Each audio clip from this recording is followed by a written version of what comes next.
All right. So, have you done a good job of avoiding the COVID? As far as I can tell, yes. But I guess they're saying now that like asymptomatic rates may be decently high. I guess it's going to be a while before they know that for sure. Also, I think one of the things they realized in the last couple of weeks since we did the last podcast on COVID was that your odds of being asymptomatic were inversely proportional to your age, which is really great if you're a virus that wants to spread around. Because then you get into a bunch of young people who are like, I'm invincible. I'm not affected by this. Screw the lockdowns. I'm going to go out and lick fingers and cough in faces and everything. Yeah, I guess that is pretty ideal from the perspective of the virus. Yeah. All these young people keep doing food delivery to all these old people.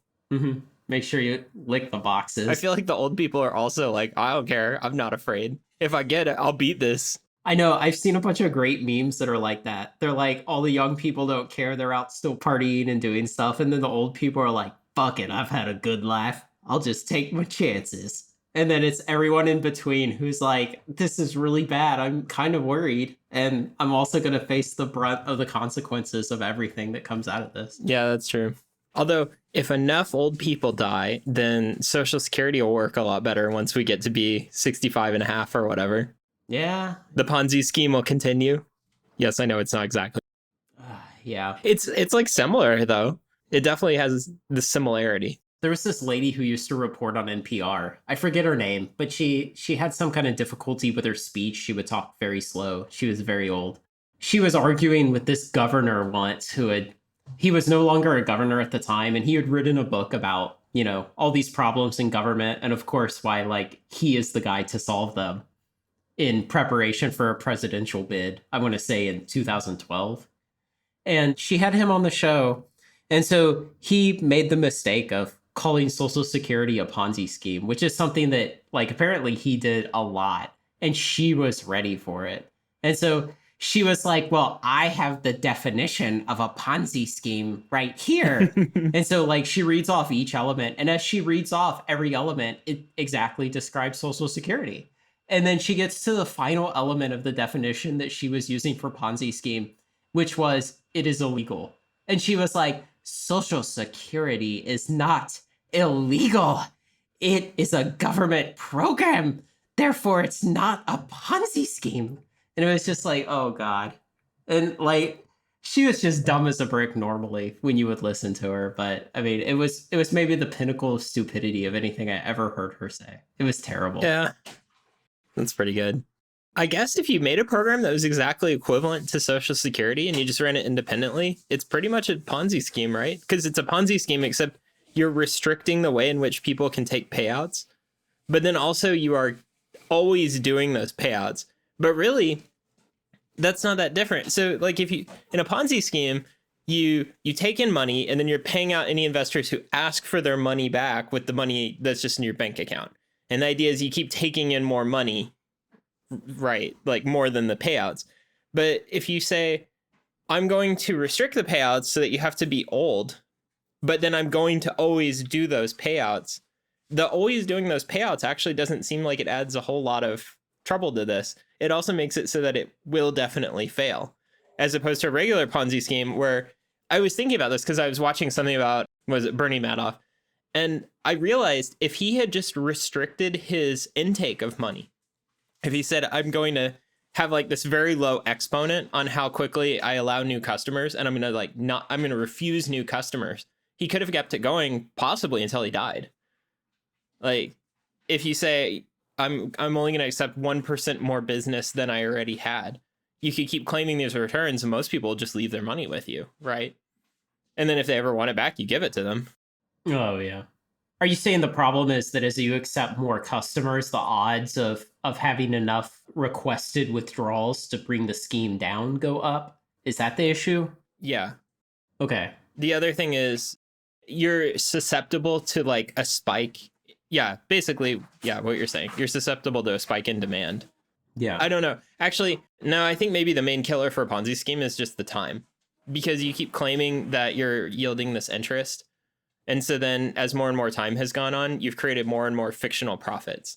Yeah, and then you eventually get hit with your regularly scheduled black swan event once every 10 years. There's a whole flock of those things. They circle back every 10 years. It's surprising people think there's only one of them.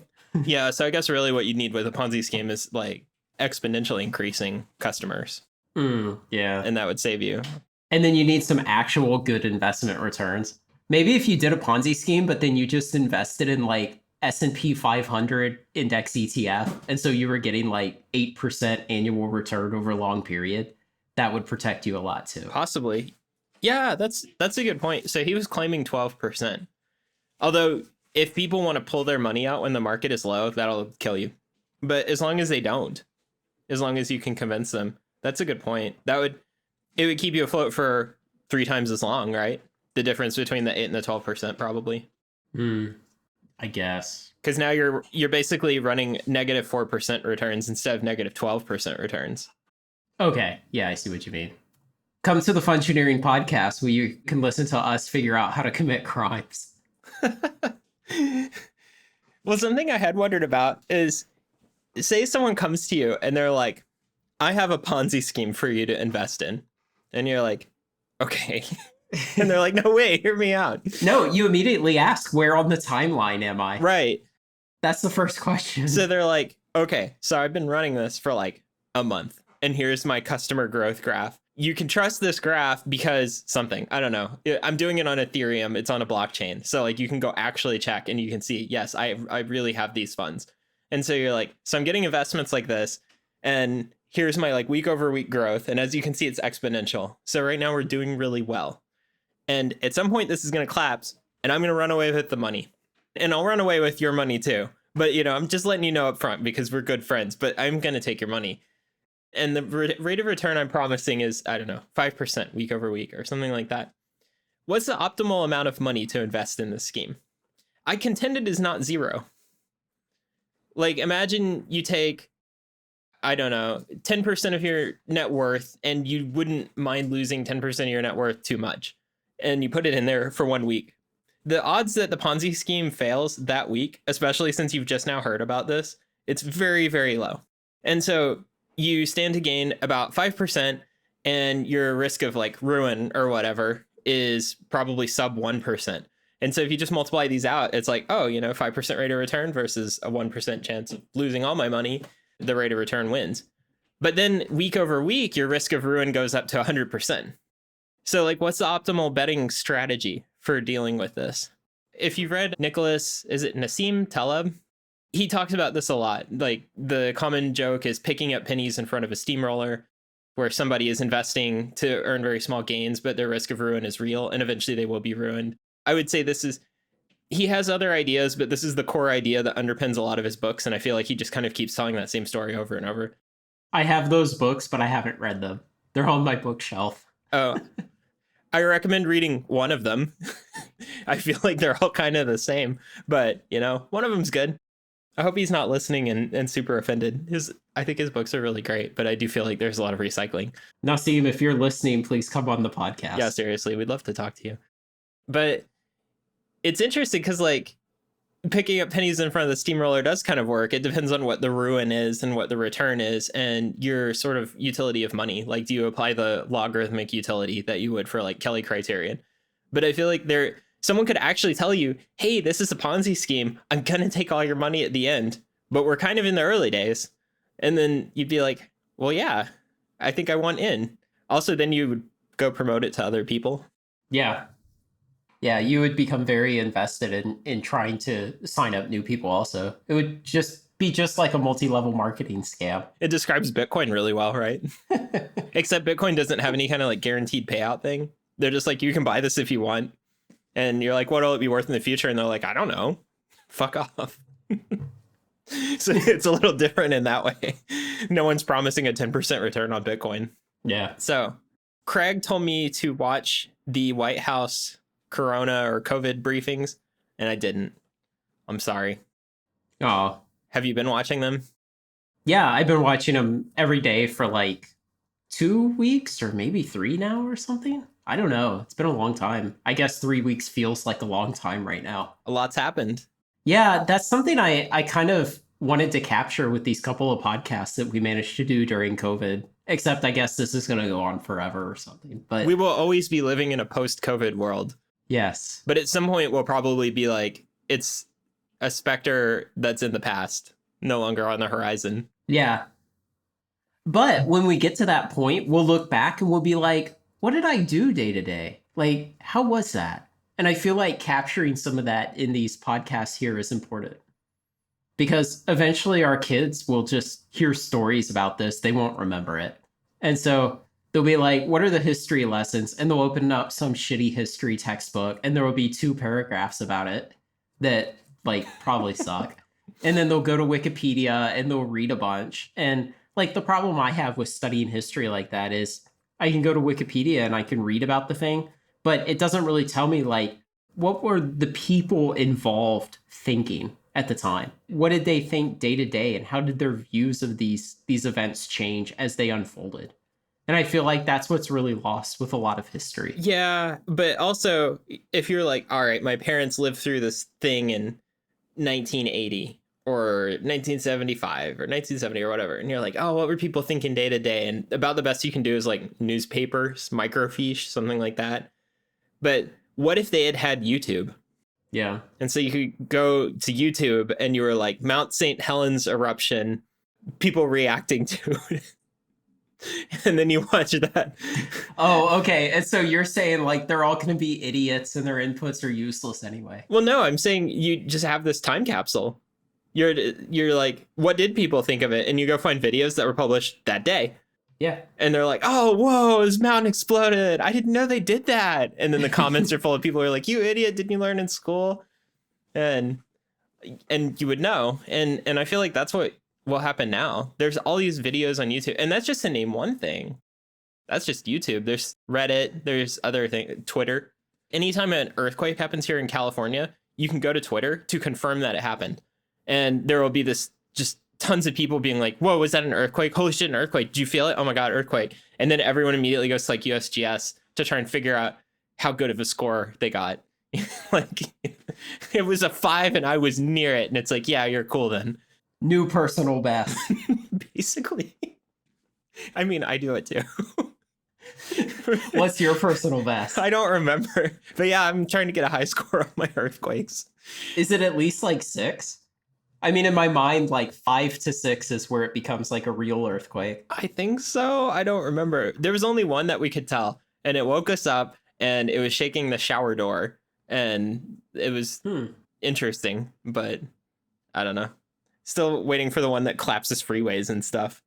I'll have to look and see what my personal best was. But anyway, I think that YouTube, among other things, will serve as a time capsule for how people felt about this. You'll be able to go watch videos.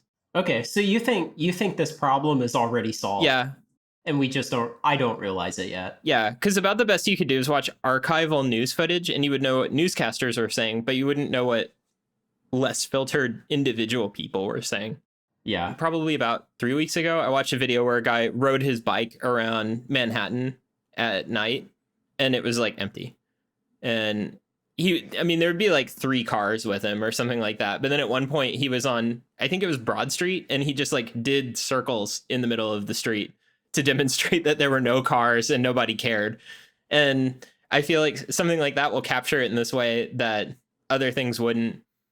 If there was some disaster that kept people off the streets in the 70s, there wouldn't be a video record like this.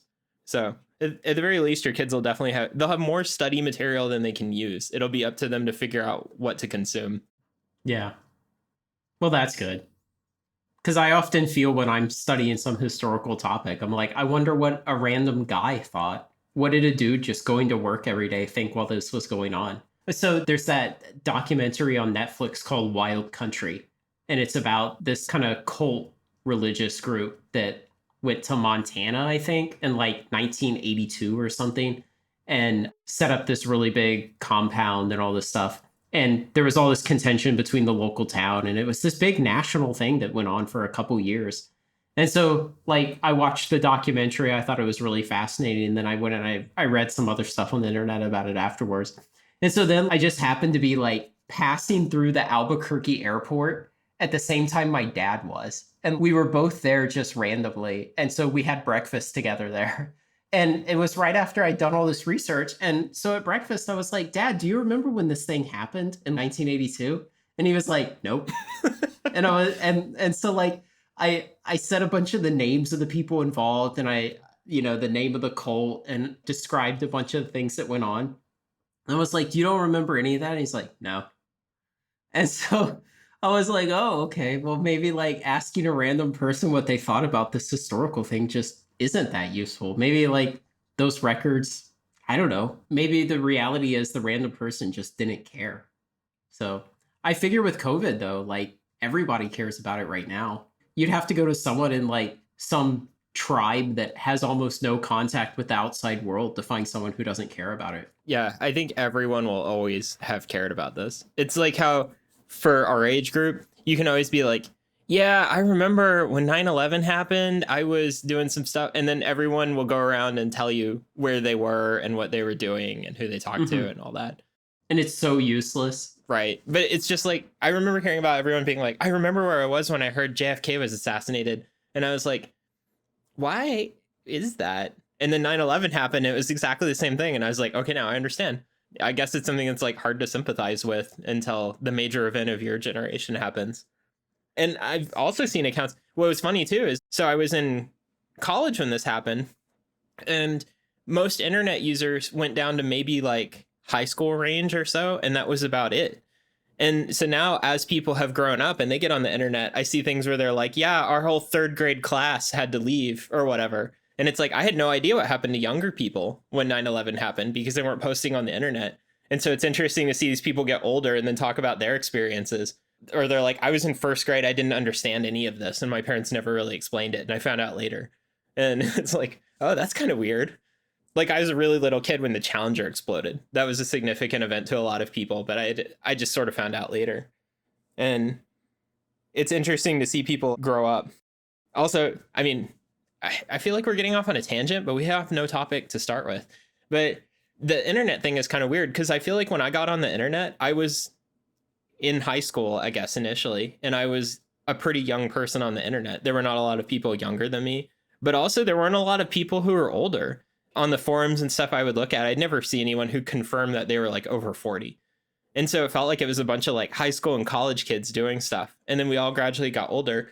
But now I'm like an entire generation older than other people who are on the internet. And so people will post like SpongeBob memes. I've never watched SpongeBob.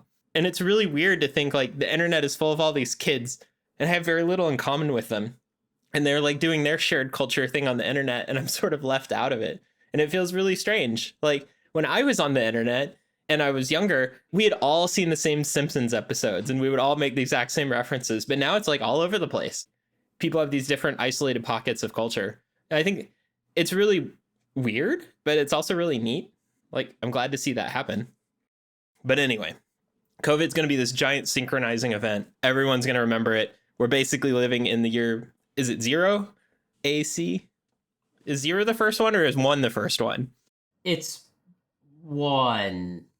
Man, I don't know. We have to make an executive decision right now. Did we go from 1 BC to 1 AD? People didn't number the years like that. Or do you mean, is there actually a year in the record now that we now call 0, the year 0? Let's say we wanted to number from when the Queen of England dies. So like we know she's going to die. So right now we're some year BC, and then we'll be some year AD. Or what is it that people use now? BCE? I have no idea what that means. There is no year 0. All right. So we're in the year 1. Yeah. PC post-COVID. Between 1 BC and 1 AD, there was no year 0. Okay. I've heard people say like there was no year 0, but I'm like 0 AD or 0 BC. Arguably, you should have one of each. You should probably have a 0 on both sides, right? Oh.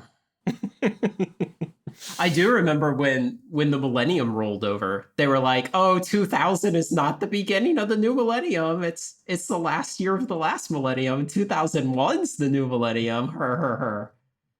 And then you were like, "Shut up." Yeah. Then 2001 happened and no one cared. Yeah. Basically. I do remember it being weird because 2000 was not a leap year, and that was confusing. Oh, they took away the leap day in 2000? Yeah, it's like, it's a leap year. Oh, yeah, that's right. Yeah, you don't get one on the century mark, right? I thought it was like every 400 years. Yeah, I don't know. I can't remember how it worked, but yeah, it's not going to happen again for a while. But I think everyone's always going to remember, like, yeah, COVID. Okay. Even the uncontacted tribes they'll hear about it later and they'll be like, okay, that was when Blarg hit Frog with stick. I did see a headline this week that some whatever tribe in the Amazon has a COVID case. They will find out about it then. Yes. They may not exactly know what it is, but they'll be like, he's got a bad flu for this time of the year. Yeah. The devil cough. So back on the leap year thing, I had this engineer I worked with at an old job, and we were having to work out GPS timing cards. So on some systems, you have a card that you plug into a computer that receives a GPS signal for no other reason than to just time things very accurately. And so you have to do some calibration on them, get them set up correctly, and to make them work on your system depending on how you're using it. And this guy would always get so hung up on the leap seconds because apparently GPS has to adjust leap seconds pretty often, like every year or more than once a year or something.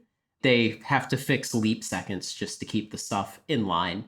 And so basically, every time we had a problem with the timing and it would trace back to the GPS card, he would always blame the leap seconds. And it was never the leap seconds. He was just an abysmal engineer and he just always fell back to being like, I don't understand leap seconds. So yeah, it must be those. It was horrible. It's too bad you couldn't bet him.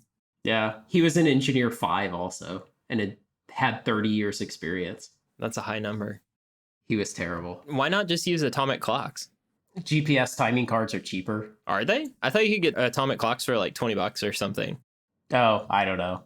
Well, like I think they sell them on like PCI cards or whatever for sticking into servers, and they're like not very expensive. Won't your GPS cards always stay in sync though? Yes. And an atomic clock could like fall out of sync. Well, it is an atomic clock, so it's gonna do all right. But yeah, I mean, it'll have drift. like a million years after I die, it'll get a second off or something. But... Yeah, anything that would be better would probably be more complicated. I'm imagining something like a GPS clock in the launcher and an atomic clock in the missile, but then that gets complicated. So yeah, maybe you just do GPS because you're building military equipment, so you care about GPS denial. So that's why I'm wondering why not use an atomic clock. Or I'm surprised they didn't spec it and say you need both. Yeah, this was on a training simulator. And so okay. The purpose of it is that they would put one simulator in California and one in Florida, but they wanted pilots in both places to be able to fly in the same scenario with each other. And so you had to do a bunch of timing with basically you would get a packet from Florida delivered to California, and it would say, I was here at this time. And then you would say, oh, well, what's that real time now? And you would extrapolate forward and visualize the other pilot at his current point in space. Sounds complicated. Yeah, it would get very complicated because you would have situations where you were simulating like a refueling tanker in flight, and the tanker was hosted on the training device in Florida, but your pilot in California needed to plug into the tanker to simulate refueling. And so then the timing really does matter because you're talking about distances of like inches. And so you have to get the timing exactly right or you'll be too far off. So that's the problem of multiplayer games. And yeah, it's really difficult. Nobody's like, oh, multiplayer, that's easy and a solved problem. Instead, everyone's like, oh, God, it's so complicated. Yeah, I've read just the barest bit about that on the Factorio blog over the years of how they're trying to fix that in like a deterministic game with 500 players. I don't think they even worry about cheating. Yeah. That's a whole additional problem. So back on the topic of COVID, what have you been getting out of the White House briefings? Besides everything is well under control and everyone is handling everything perfectly. It looks like all the logistics and supply things are worked out and well under control and being handled perfectly. In the last day or two, they say basically they have plenty of ventilators, plenty of masks and gloves and gowns. And so like all the disposable stuff in the ventilators are fine. All the projections that they're coming up with now are that they'll have plenty of hospital beds And so they're even talking about in some places, and they've started to do it, I think, in Louisiana, tear down one of the field hospitals that the Army Corps had built. And so they're basically just going to tear it down and hold on to it in case they need to move it to somewhere later. But at this point, the logistical problems are solved. They, for any of the expected, I guess they're probably like running Monte Carlos of possible outcomes in the future. And so they're like, for 95% of those outcomes, we have plenty of supplies. So that's one thing I learned. I've been seeing research that suggests ventilators aren't really saving a lot of people, which is weird.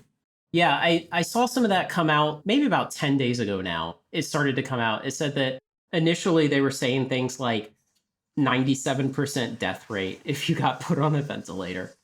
And eventually I saw something that was a little more science-y that said it's probably around an 80% death rate.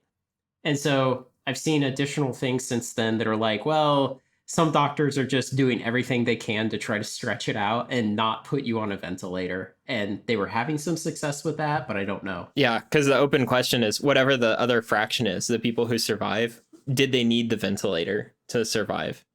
Yeah, sure. Because like for the 80% who die, it's sort of like, well, you know, maybe it was going to get them anyway, right? But for the ones who live, that's where it's like interesting. Have you seen anything about blood transfusions? Yeah. So the other interesting thing that I've read is people are starting to figure out, or it looks like COVID binds to hemoglobin on red blood cells, which basically wrecks them for carrying blood. And so people will have really low oxygen saturation in their bloodstream. And that means a ventilator doesn't help, because even though your lungs are messed up, the people are still, they're breathing fine. They just can't transfer enough atmospheric oxygen into their blood to keep everything running. And to some extent, they are seeing that in autopsied victims. Like they have these problems that are consistent with hypoxia. And so blood transfusions, well, I guess when you were talking about blood transfusions, you might have been thinking of to get antibodies from people. No. Oh, okay. So the other suggestion there is that people can get blood transfusions to get red blood cells that are currently unaffected. And then their blood will be able to carry oxygen again. But the other thing I wonder about there, this is just because I haven't researched it more, is do you need like a pint of blood and that's good? Then you get enough oxygen, you can make it through recovery. Do you have to replace all the blood in your body? So you need like 10-ish pints? Do you have to replace all the blood in your body multiple times because COVID keeps binding to it and it keeps ruining the hemoglobin? And so I feel like the question I wonder about there is like how much blood, because people can only donate blood so fast. I think they cap you at donating something like 2 pints a week or something like that. And so if you need an entire refresh to survive COVID, it's going to take like 5+ people to supply one person to help them survive. That may be doable. I mean, I'd go donate some blood or whatever to help with this, but also it's a logistical challenge, like getting all that blood to all those people. Yeah. The data I have here says that there are about 550,000 confirmed cases total. I mean, over all time in the US. And so like some of those will have recovered by now or died.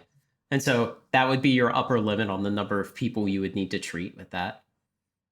And so if you needed like 5 or even 10 people each, that would be like 5.5 million people donating blood all the time. Yeah, so it's interesting because I had heard about that blood stuff like a week ago. Actually, I think you put it in your Discord channel is where I first heard about it. And then like I haven't heard any updates on that. And at the time it was like, well, that's very interesting because they also wrote something about how the thing you talked about with binding to the hemoglobin and interrupting the oxygen transfer would also cause the damage to the lung tissue that they were seeing. And they were initially thinking that COVID itself was causing that damage to the lung tissue. And so they were missing that kind of intermediate step of COVID messes up the hemoglobin, and then that messing it up damages the lung tissue. And so that's why it appeared that they were confused, up until then. And it all looked very promising. I mean, everything in the explanation made sense, but I haven't seen any update to that lately. And it seems like if that was the case, you would just be seeing this like giant call for people to go donate blood. Yeah. I wonder about that. Is it that they need to research it more to be really sure? Because you don't want to just go around giving people blood for this. Blood transfusions incur a lot of risk. Yeah, I would think though that you would find somebody who's like got COVID at an early stage, but also has three comorbidities. And then you're like, hey, do you want to get a bunch of blood transfusions and we'll try this out? And you would just try it with them.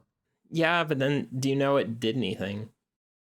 You could try it with several patients. I mean, the thing is, your question was, can we do a stupid test with this? You know, we don't have to do like a high quality, highly scientific, rigorous test. We just have to see like, does this appear to work? And then we can go from there. That's true. You just take the blood out and you wash it off and then you put it back in. Yeah, and so I guess what you would do is you would like prick their finger or however you measure oxygenation. I don't know. The little clippy thing on your finger. Yeah, I've always wondered how that works. It's really lame. Is it measuring ionization? No, I think it shines a light in your finger and measures how much reflects back. Oh my God. I think it just shines. It's like infrared light or red light or something, and it's just seeing how much comes back, and that tells you. I would have guessed it was something with like ionization of the hemoglobin, and it was like measuring a current or something like that. That's stupid. I think it's just the light, which also is, it's incidentally how you measure atmospheric CO2. You shine an infrared light and then you see how much gets absorbed. Yeah, in that case, like you would just take the patient, you would find this ideal patient who is old, just tested positive for COVID, is not gone downhill very badly yet, and has three comorbidities. And then you would just test their oxygenation, give them some blood, and see if it's better an hour later. And then like give them some more and see if it's better again.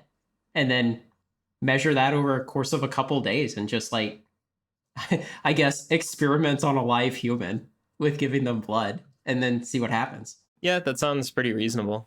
So maybe there's there's almost certainly some gap in our understanding around why this isn't done. Or perhaps the only thing we don't realize is it is in fact being done. And they're like doing it right now. It's going well, but they haven't published yet. Right. And the other thing is you would expect that a bunch of doctors would be doing this who aren't very good at communicating with each other. And so it's going on, but like they don't have enough confidence yet to go post it on Twitter. Yeah.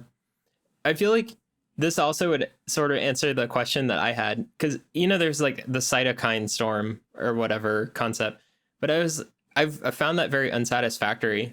It happened in the Spanish flu in 1918, and that was part of why it killed a lot of young, healthy people. But COVID is not. It is killing young, healthy people once in a while, but it's not like the Spanish flu at all. But if your blood is getting desaturated of oxygen because it's binding hemoglobin, that would explain how it's killing healthy people. Because I just sort of wondered, how is this killing healthy young people at all? I thought the early theory was that it was just wrecking the tissue in your lungs. What are they called? The alveoli in your lungs. And so like it was wrecking that. And so the boundary over which you transfer oxygen from the gas in your lungs into your hemoglobin was just being destroyed itself. Yeah, but also it doesn't sound like it had the same symptoms. So like in the 1918 flu, like people's alveoli would crack and then it would let oxygen escape into their other bodily tissues. And so then like when nurses rolled the patients over, they would crackle because there was like air under their skin. And I don't think that's happening with COVID. And you would expect it to happen if it's wrecking the alveoli in the same way. So I was just sort of like, why the difference? And I don't know. Probably it's just my misunderstanding. Almost certainly. We should study up on this like we do at Tesla, or like you do at Tesla. Yeah, I just feel like if this blood thing was going to go anywhere, we would already see calls to go donate blood. Except also, if people were still donating blood at a normal rate, I guess we're not using as much for accidents and normal surgeries and things as we would have been historically. So maybe there's a huge glut of blood. Yeah, maybe so. I know there was after 9/11. They were like, we don't need more blood, just give us money. Because there wasn't like some unlimited amount of blood lost in that incident. It was like, some number of thousands of pints is enough. And then they're like, okay, we're good. But I remember seeing that around people getting post-COVID antibody containing blood. And they were like, oh no, will there be enough blood to treat everyone? It's like, well, as long as it's growing exponentially, then yes, because there will always be more people who had COVID and they've gotten better. And the supply will keep going up with the demand. They're actually very correlated. I was like, yeah, that's true.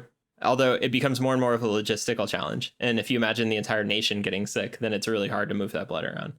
Yeah, but I think you probably don't have to move much of it. There's a lot of people in New York who have recovered and have antibodies, and then there's a lot of people in New York who need it. Yeah. Yeah. And you can also imagine the hospital just being like, hey, on your way out, do you want to donate a pint of blood?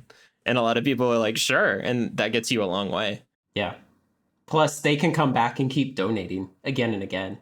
And so, like, you're part of the curve of people who need it just keeps doing like this. I'm making a symbol you can't see. And a gesture. But, like, the people who can donate, it keeps doing like this. His gestures, they both keep going up. One was bigger than the others. So why is the US doing so badly in terms of infection growth? I don't know on what metric. Like, is the exponential part badly or like the raw number or what? I feel like the exponent's pretty bad. I think proportional to the population, it's pretty bad. I mean, raw number is not a good comparison. The US is the third most populous nation in the world, which also I just recently found out. I thought it was Indonesia that was number 3, but it's China, India, US.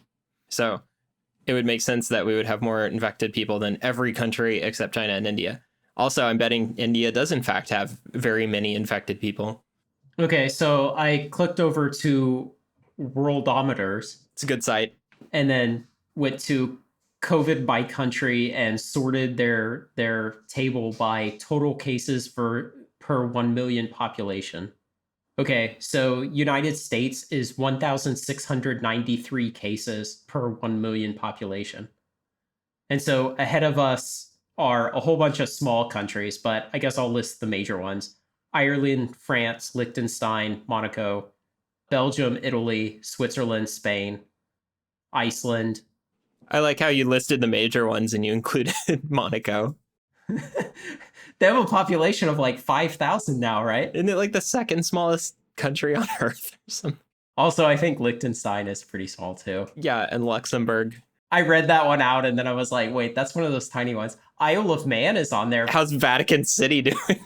Actually, it's number 2 overall.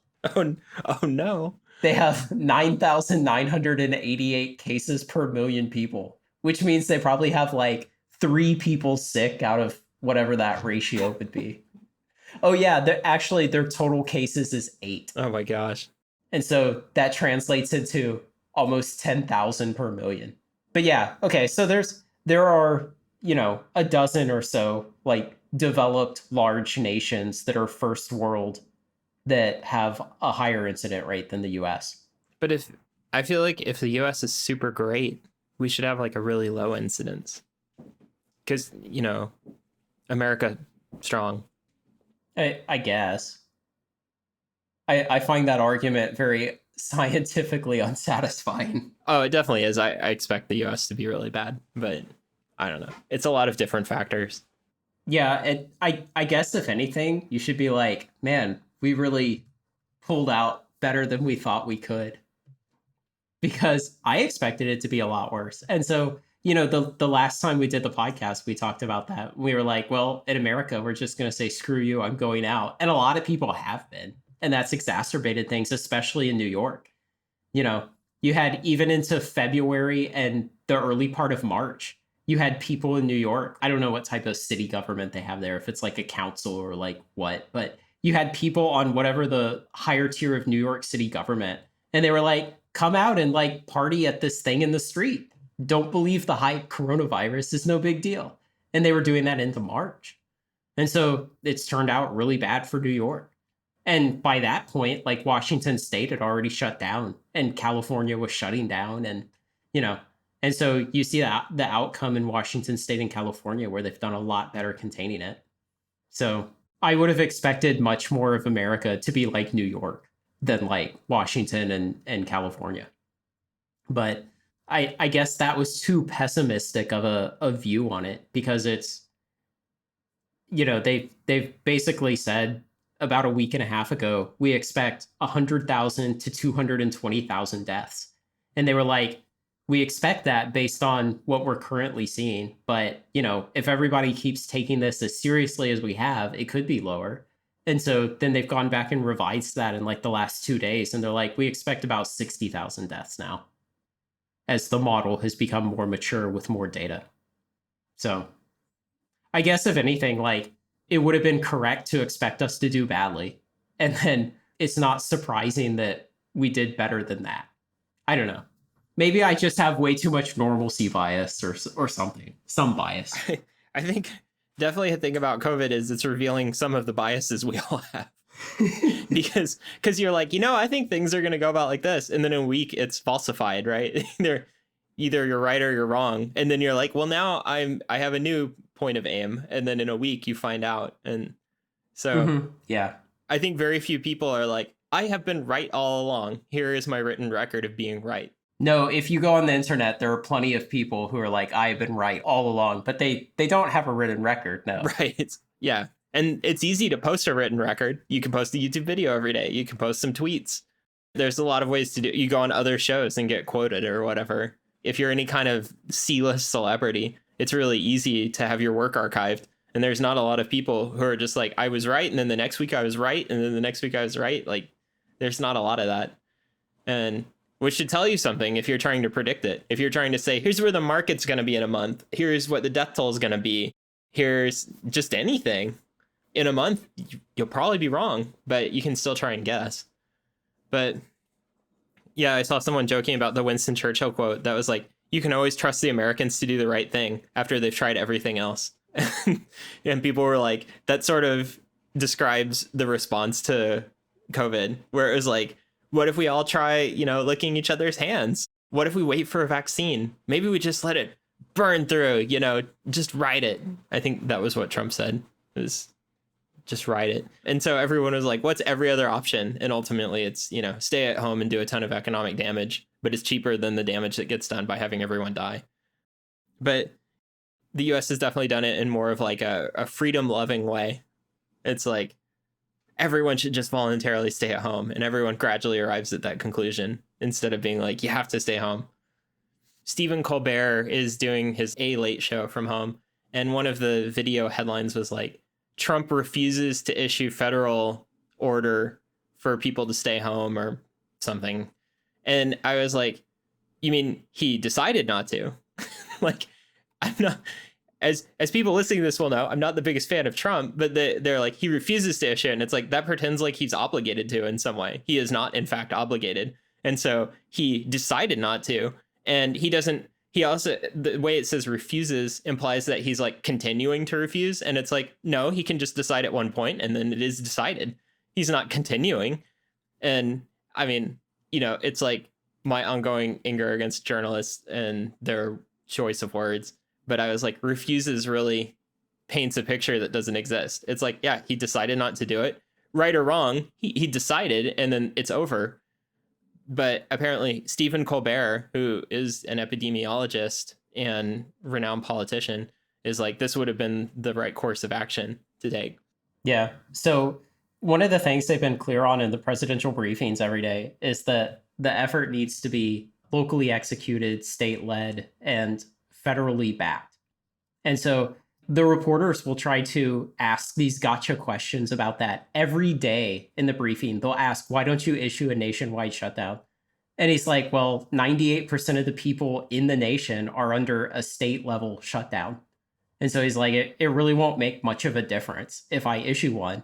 And then there's constitutional issues. And he points to that every time, that there's issues with the Constitution where he can't just issue that shutdown. Like, he probably could, and it would probably fly, and the court challenges would take longer than COVID is going to take to play out.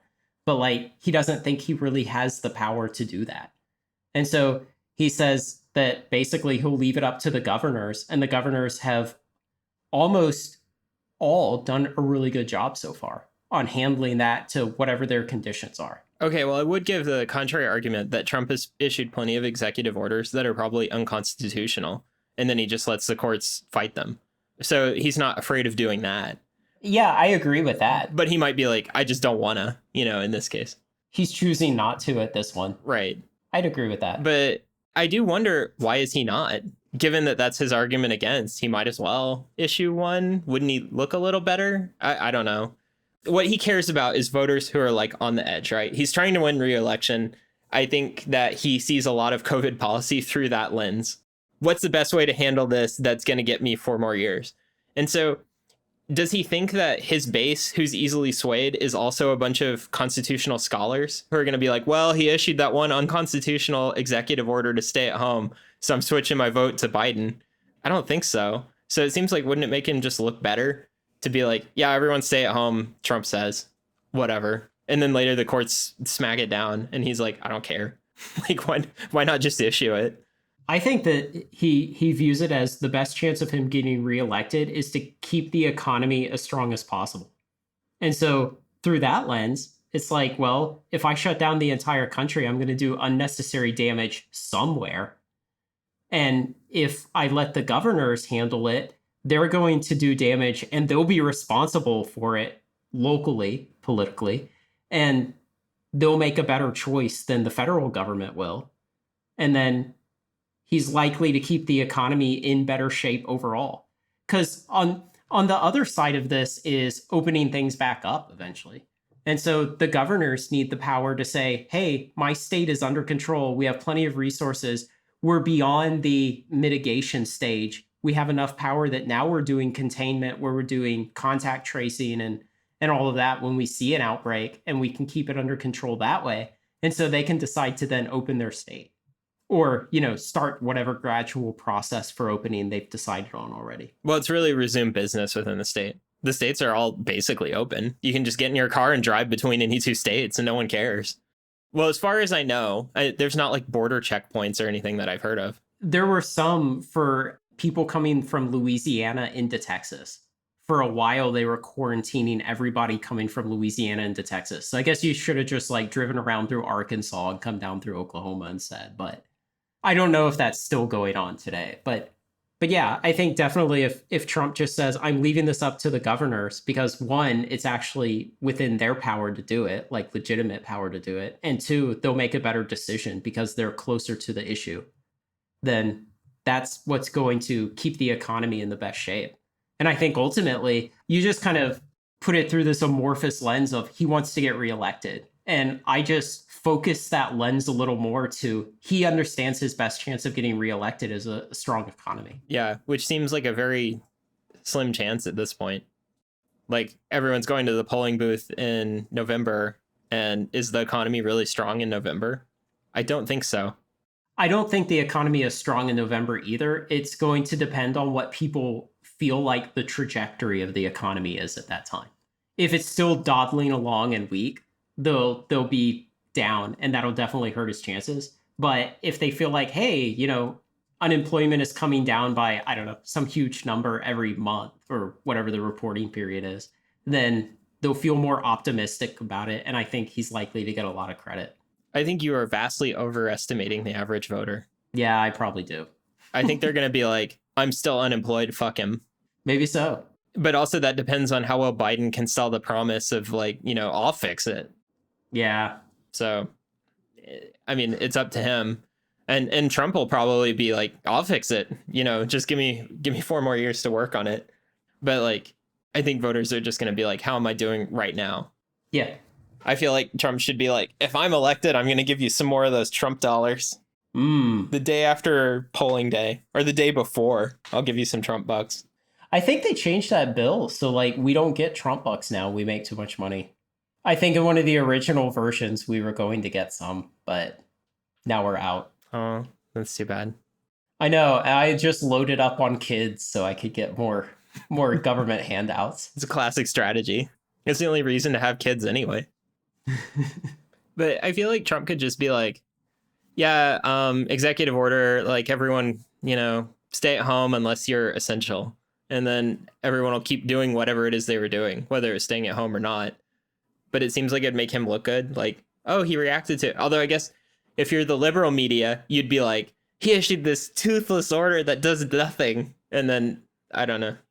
He's literally Hitler and a tyrant for issuing this order. And the order has no effect because he's powerless. Yeah. And then if he doesn't issue the order, it's, well, he's putting people's lives at risk and all of this. So, and then the Fox News perspective is like, he bravely issues this Even though the liberals are trying to stop, they were literally grabbing the pen out of his hand while he's trying to sign it and slapping at him, and he was defeating them. And he bravely issued it, and it's going to make this country great again. You're going to see. So I think they did a good job when they came back finally, and they were just like, look, 98% of the country is already under these orders just from their state levels. But what about the 2%? Yeah, I think that other percent is like Alaska or something, where population density is ultra low. I don't actually know what it's like there. Is it ultra low? Because they do have cities. Well, yeah, the funny thing is, in Alaska, I bet it's very small areas of high concentration. Whereas in a place like Wyoming, it's vast areas of low concentration, even though the two states may be, if you proportionally compare their populations and their land areas, they may be similar. Yeah. Everyone in Alaska is bunched together for war. They're all physically touching right now. Come join the cuddle here in Alaska. Stop licking each other's hands. They're like, we're all going to get it anyways. But it looks like the new deaths per day has leveled off. It's been a hair under 2,000 for the last 5 days. This is April 12th, by the way, that we're recording this. Yes, that's good to indicate. When I posted the last podcast, YouTube let me set a recorded date, which is going to be really helpful. Yeah, that's neat. So hopefully if the deaths are leveling off, the daily deaths, then hopefully it starts going down. It looks like New York is basically going to control the data for the whole country. Because when you look at the plots of stuff like number of cases by state, you basically have New York way up there. About 1/3 as high as New York is New Jersey. And then less than half as high as New Jersey is the number 3 state, which is now Michigan. And then everybody else just gets like bunched below that or not even shown because they're just on top of each other. I bet this is just a play by all those New York liberals to try and control the numbers. Mm-hmm. They just want to be in charge of everything. They're like, let's let our state get really sick, and then that way we're the most important. That's how they get you. So probably whenever the peak for New York City is, will end up historically being the peak for the whole US. Okay, so now it's prediction time.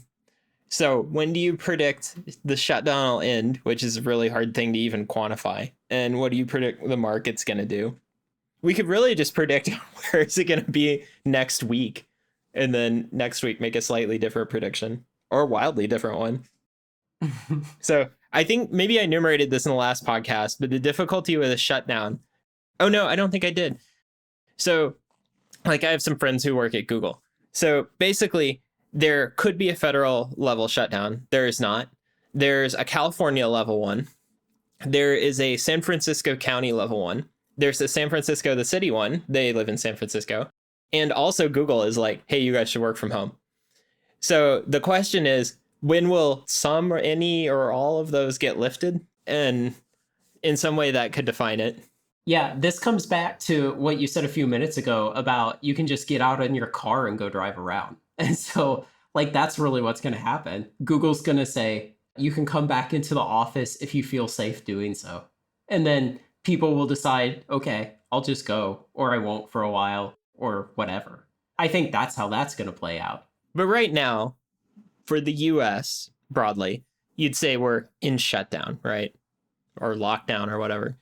So what is it that makes it that? Is it like the majority of the states have said something about it? If 25 states say, don't stay at home, even if you're non-essential, is that the end of the shutdown? Like, all right, we're building the Blake and Craig prediction market here. And so we have to write down how this particular bet's going to go. I don't know, does Predict It have one for this? But how would we write it for Predict It? When will the US shutdown end? And we have to write it like in numbers and news sources reporting things and stuff like that. Like, when will we hit 25 states? Predict It is very smart about this because they've run into this problem a lot. It has to be something that is independently measurable in a way that people can agree to. And then it has to be measurable at a point in time with rare exception. There are only a few markets on Predict It where it's like, this could last unlimited time. It's the ones like, who will be the next person to leave the Supreme Court? And maybe all of them just turn out to be immortal and they'll never leave. And so that market goes Yeah, forever. it could definitely happen. I could imagine all the Supreme Court justices being immortal. Yeah, I don't even I would have to think about that for a while of how you start to quantify what does reopen, what could it mean? What would be a definition that would be measurable? Well, so I think the governors have issued governor level executive orders that say something. So I think they have to issue another one that cancels that one. Okay. Yeah. So in Texas, I know one of the ones they've issued is all the dining rooms at restaurants are closed. You can do carry out or take out, but you can't serve in the dining room. Yeah, the problem is going to be they're all partial. And then probably they're going to do okay, now we're out of code red and we're in code yellow. And so then you have to write your prediction market prediction either to say, all right, when everyone goes to code yellow, that's good. Or does everyone have to go to code green and say, disaster's over, resume your normal lives? Yeah, and I suspect there will be some like holdout spots, whether it's necessary or not, who still have these restrictions like 2 years from now. There will be a couple. Yeah. Something I really enjoy about this is this has a certain similarity to a thing that happened after 9/11. Do you remember it? Oh, yeah. 9/11 kids will remember. Is it that thing where I get my balls touched every time I go through airport security? No, the terrorism threat level thing. Oh, okay. Remember the threat meter? Oh, yeah. There's still descendants of those threat meters like all over the place. We have them on the walls at work. Yeah. And so we were at threat level like elevated or whatever for a while. And then I think it went to, I don't know, severe or something. It was basically we were at 3 for a long time out of 5. Then it went to 4, and 5 is basically like the suicide bombers are inbound. Yeah, 5 never really made sense because for DEF CON, 5 is like nuclear war is happening, but the terrorists will never be like, we're attacking you relentlessly daily right now. Like they'll never tell you it's coming. But I think the DEF CON scale ran in reverse, where DEF CON 1 it does. Yeah, okay. DEF CON 1 is full scale theater nuclear warfare. But Bruce Schneier pointed out, like, no one could ever lower the threat meter because what idiot would lower it? Then any terrorist attack happens and then they're totally unelected or fired. They actually did go and lower that to like level 2 or whatever sometime in the early 2010s, I want to say. And they made some big statement about it, like, oh, the threat is still here. Don't defund us. But, we're going to turn this down a little bit. Yeah, I would argue after 9/11, the threat level was basically 1 and it stayed pinned at 1. It was like minimal. That was the big terrorist attack. And I mean, I'm getting to cheat and use hindsight, but I felt like that was the case even then. I don't know. We had a lot of ISIS sympathizer attacks. Well, people argue about whether they were lone wolf or not, but we had a lot of those in the 2010s. Let me put it another way. If you're anyone except for an elected politician, the threat level was at 1 on September 10th because terrorism does not matter. In terms of your personal safety and actual risk and everything, it does not matter. It's a statistical anomaly. Do you mean September 12th? No, September 10th, the day before the attack. Okay. And then the attack happened and it killed like less people than die in car accidents in a month. And so it didn't matter. But it matters a lot if you're an elected politician. Like you care about not getting elected again. You also care about trying to grab for power while it's up for grabs. It's really important because the problem with not necessarily the problem, the opportunity of terrorism, if you're an elected politician, is it threatens to force you to make decisions in some other way. Because if a terrorist gets what they want, basically they're affecting policy. Like what they're trying to do is affect policy. Everyone and politicians like to paint it as they're trying to kill people for no reason. And it's like, no, it's not for no reason. It's for like they have a very strong reason. That's why they're killing people. But that's not necessarily the best way to affect political change. And so it's up to whoever's politically empowered to try and resist that and be like, yeah, they're killing people for no reason. That was one of the things Bush did that I thought was really smart. He painted it as they're just senseless murderers. And a lot of people were like, yeah, they hate our freedom. And it's like, yeah, that doesn't make any sense. Like, that doesn't motivate people. Why didn't they hate everyone else's freedom? Why don't we hate their authoritarianism and go terrorize them or whatever? Like, that's not how it works. And so you don't want them dictating your decisions. I think they wanted a bunch of prisoners the U.S. held released. They wanted the end of U.S. involvement in the Middle East. If you're Bush, you're like, I don't want to end my involvement in the Middle East. Like, screw you guys. And so you are incentivized to paint terrorism as this really big threat that should really be prevented, because it is a big threat to you. You are really afraid of it as a politician. But as an ordinary citizen on the ground, it doesn't matter at all. It's not even worth thinking about. And so looking at the threat level meter through the lens of a citizen, it should just be pegged at 1 all the time. Terrorism has never, ever mattered in the US. It matters in some other countries. It actually kills, like, I think in Iraq, it kills enough people that it's like a real concern. You'd really be worried. Yeah, so we have our little threat scale at work, and it's 5 levels, and it's always at number 2. And it's just like, what does that even mean? Why not 1? What am I supposed to do? Do you walk around like kind of hunched over? Can I bring my gun into the build? No, you can't do that. But what if the terrorists show up? Should you wear a helmet, goggles, body armor in case of like blasts? Shelter in place. Blake's favorite is shelter in place. Shelter in place is for dead people. Yes. But it has the word shelter in it, so you feel safe. That's true. While you're getting killed. Yeah. Never shelter in place. I guess for a tornado, it's okay, though. Yeah. For some kind of attack by people, though, no. So anyway, getting back to the reason I brought up the threat level meter. So we basically have that with COVID. So you could say red is like pretty hardcore lockdown, definite economic damage. Yellow is like a softer lockdown. And then green is resume your normal activities. So everybody was in green before this happened. No one gave a shit about pandemics. Now everyone cares. And so we've mostly all moved to red.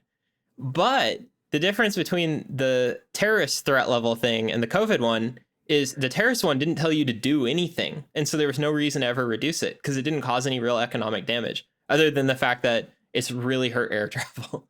But for COVID, everyone really wants to come back out of it, because if you're an elected official, this is hurting you because people are going to be worse off. And when they go to the polling booth, they're going to be like, I'm worse off and might as well blame you.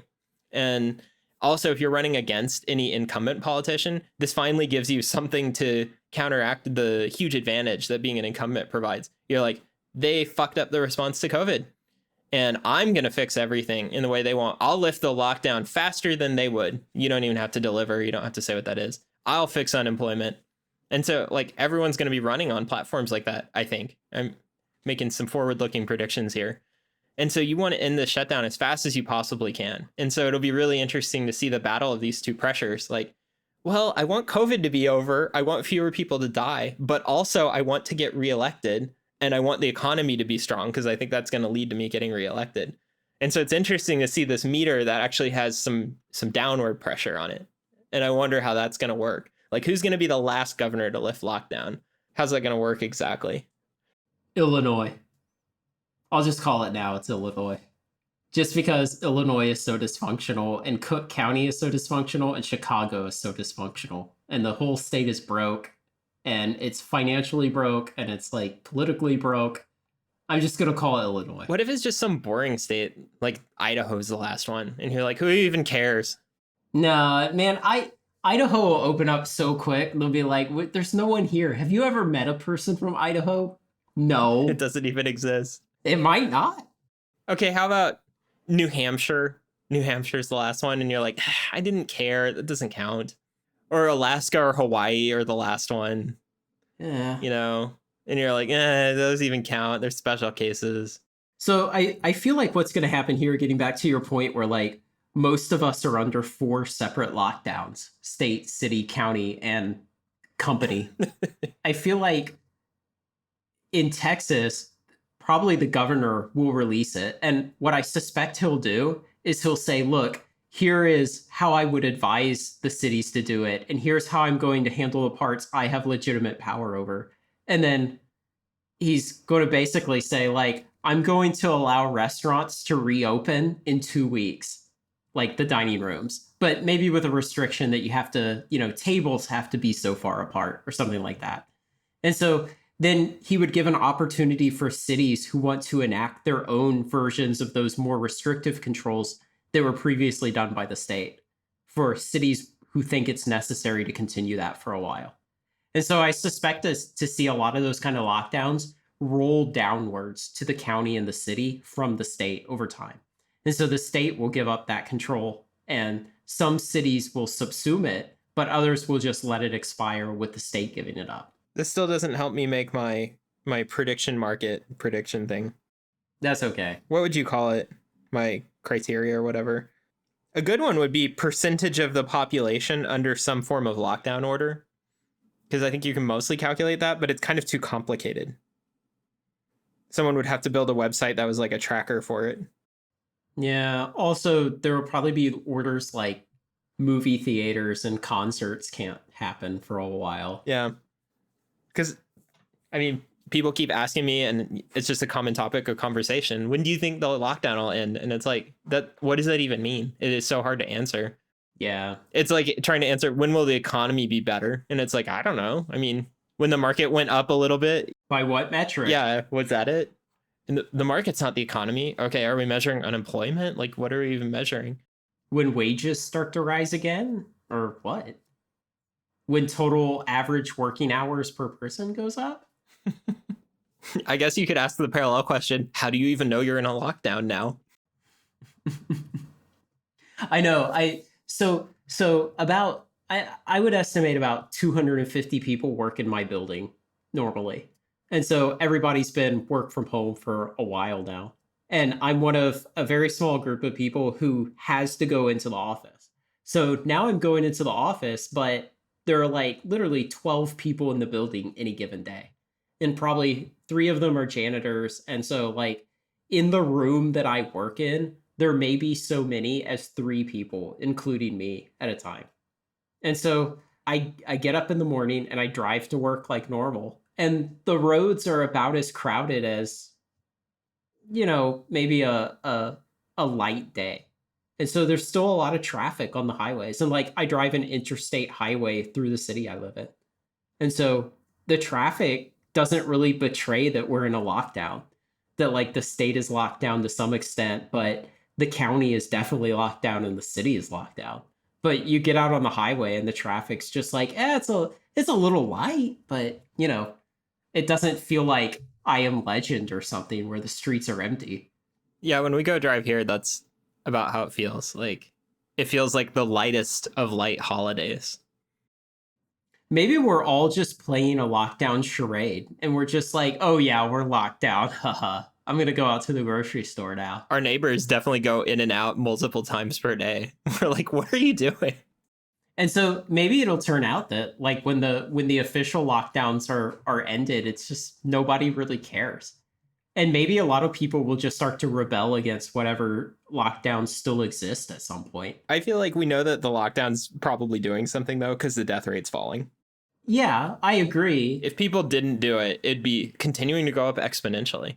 I know, but people are not completely respecting it, right? We're all kind of playing this game where we're like, oh yeah, the county says, don't leave your home except these few circumstances. And then you go out on the road, and first off, you're out on the road. And then second, you're observing the other people out on the road. And so it's like, obviously not everybody is doing this. And I guess there are some people who just have a much more flippant attitude also. I mean, I know there are, because you can go on Twitter and you can find like videos of people at like apartment parties, with like 80 people crammed in an apartment. And they're like, fuck COVID. Yeah. Yeah. And then they all get sick later. Hopefully. Frequently. Yeah. I saw a great combination of posts. Can't remember where one of them was. The rest was like on Slate Star Codex.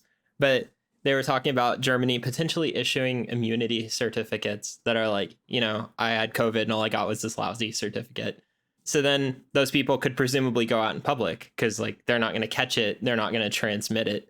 And if someone's like, hey, you're violating the stay-at-home order, you'd whip out your certificate and be like, it's okay. But that's sort of a problem for police, because then you have all these people and like, do you want to go up to each of them and ask them if they have a certificate? And all the ones who have it are going to be like really annoyed with you. And it makes it really hard to police this. And it also sets this bad example. Like if you can just look out your window and see a bunch of people outside, but you don't know they're immune. And so you're like, oh, I guess the stay-at-home order doesn't really matter. And so then Scott Alexander was like, maybe you could have some kind of piece of clothing, like, you have a red hat or something that you wear and it indicate, and like you only get it through the state and it indicates, I have this immunity or whatever. And then someone pointed out that Germany might have some kind of cultural inhibition against people wearing articles of clothing to identify them as belonging to a certain class. I was like, yeah, that's pretty great. It'll be a wee bit sensitive. Yeah, someone else was like, hey, everyone, get your stars back out, except this time they mean something good. I also feel like it just wouldn't be that useful. Because you're looking at like I said earlier, the total number of cases in the US as of today has been like 550,000. And so it's like we have 320 million people. So you would issue one of these things to like one in every 650 people. And it's like, I just don't see that being useful at all. One in every 650 people can resume activities. It's like go out on the highway anywhere in America and you see like, 1/4 to 1/2 as much traffic as you normally would. Well, the true problem is for people, I mean, most of our listeners are American, but if they're not, for people who truly understand how Americans are, if we had a hard lockdown, if Trump declared martial law and was like, you fuckers stay at home or else, and the cops were coming to get you for it, everyone would deliberately go get COVID to get these certificates. It'd be like handicap parking. They would be like, well, I want one of these certificates. People would deliberately get it. Just like if Amazon offers paid vacation to people who have it in the warehouse, everyone's going to like get deliberately infected with it and then be like, there, now I get the day off or a week off or 2 weeks. I think a lot of places are offering 2 weeks. I feel like that's not so uniquely American. I feel like a lot of countries would do that. Maybe. Yeah, maybe so. Okay. I mean, that's just human nature. Yeah, you're right. Because in both of those examples, like you're incentivizing getting COVID then. And so a lot of people will be like, I think the reward from getting it is now better than the risk. And in some cases it is, right? They're going to do vaccination trials and all they can really offer is to pay people for them. They're going to pay some amount of money and it's probably not going to be a lot. They might pay $5,000, $10,000 or something and then be like, do we get people willing to do it? And if they do, then like that's kind of the market rate. There's at least some people out there who are like, yeah, I'll get COVID for $10,000. And maybe your personal price would be a lot higher, but it doesn't matter. All right. You want to hear a prediction? All right. I think the stock market is in for a lot more pain. I think this rally that we went on this last week, it was only a 4-day week because of Good Friday, but I think the rally we went on, they were saying it was the largest 1 week gain since like 1950 or something, one of those ridiculous stats they bring out. And I think it's just wildly optimistic. I think once you start getting more data about unemployment and business bankruptcies and things, I think it's going to give up all of that. And I don't want to say things like, oh, we'll test new lows or whatever compared to the lows we saw a couple weeks ago. But I feel like this whole rally is just crazy. And I know the money printer go burr, the Fed's printing as fast as it can, but I love those memes. I know. I sent like 8 of them to my wife the other night, and of course she didn't think they were funny at all. My favorite one was tummy go burr. You seen that one? No. It's like this really fat guy, and he's complaining like, you can't just skip breakfast and have coffee. Your body will go into starvation mode. And then the other guy is like this really fit version with like this flat stomach, and he goes, haha, tummy go burr.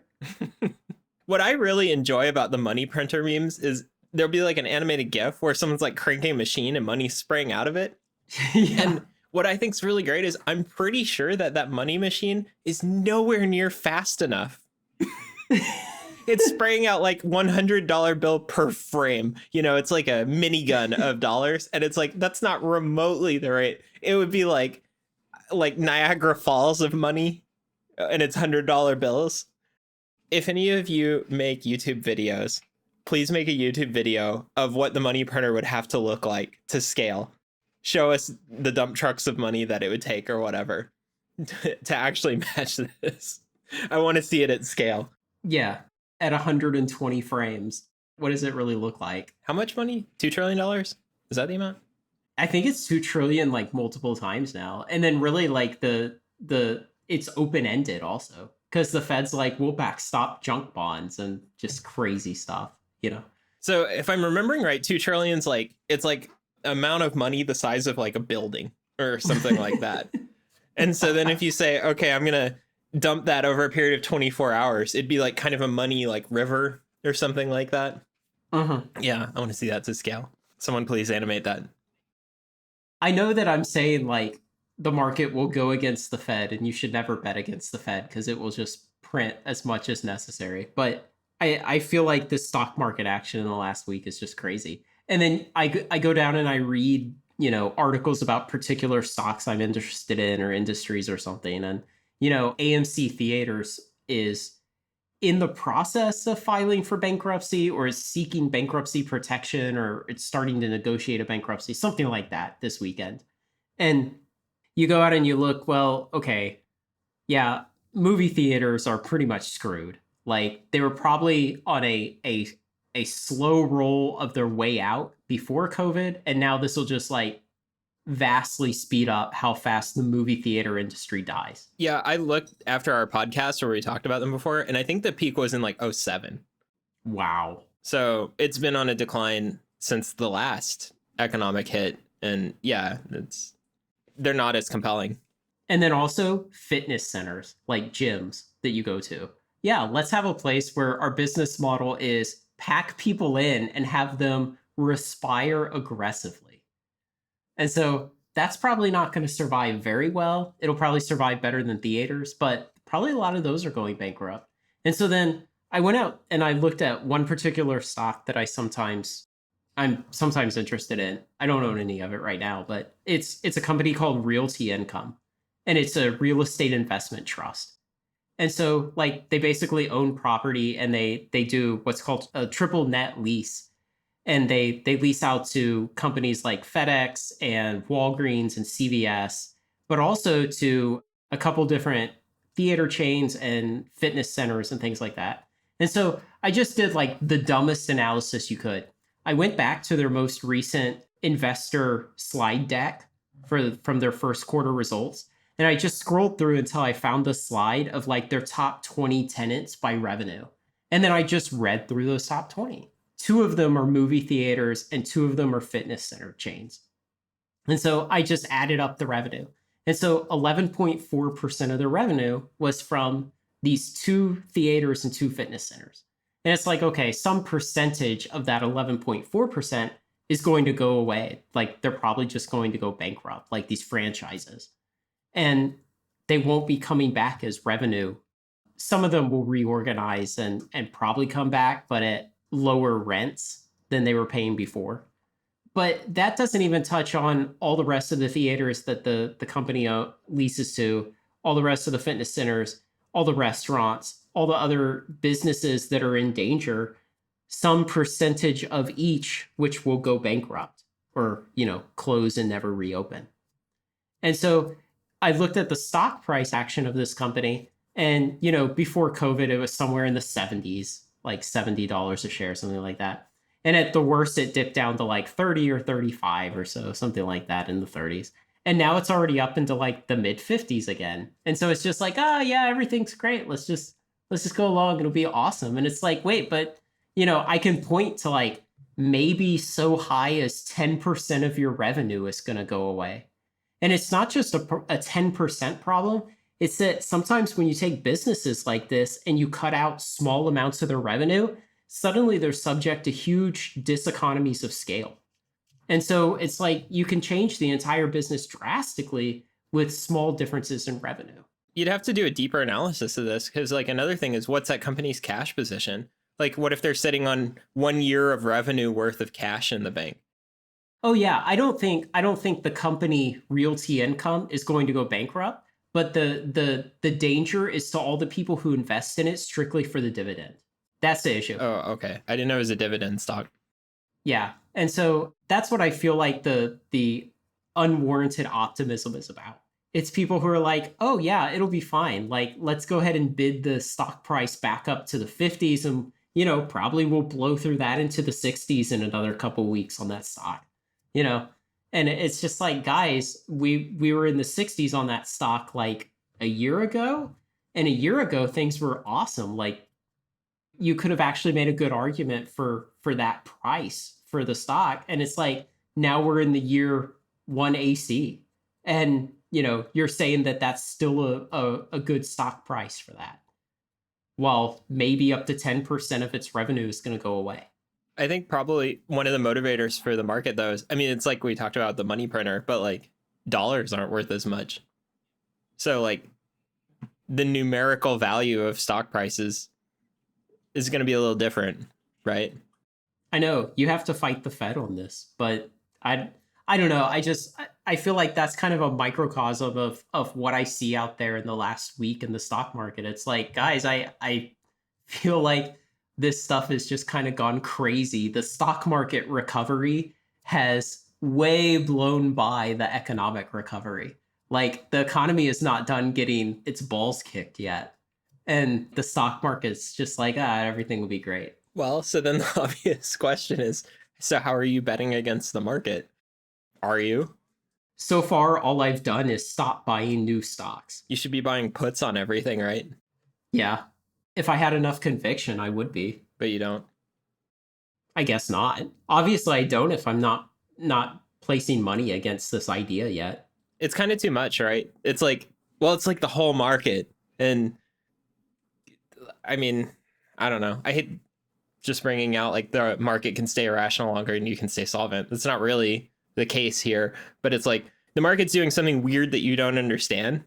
And so you could be like, well, this doesn't make sense, but I also don't know that another thing that doesn't make sense isn't going to happen, which would wipe out my gains betting this thing doesn't make sense. Like if A doesn't make sense, it doesn't mean there isn't a B follow up. Like, and then it remains high for the expiration of my put options for no reason. And later everyone's like, no one knows why the market did that, but Craig sure lost a bunch of money. So it's like betting on Bitcoin also. Everyone has all these post facto explanations of why Bitcoin prices moved, but nobody knows what Bitcoin is going to do. And like there are very few people who keep making these consistent claims and they're consistently right. But is there anything you think the market's definitely going to do that you should be betting on?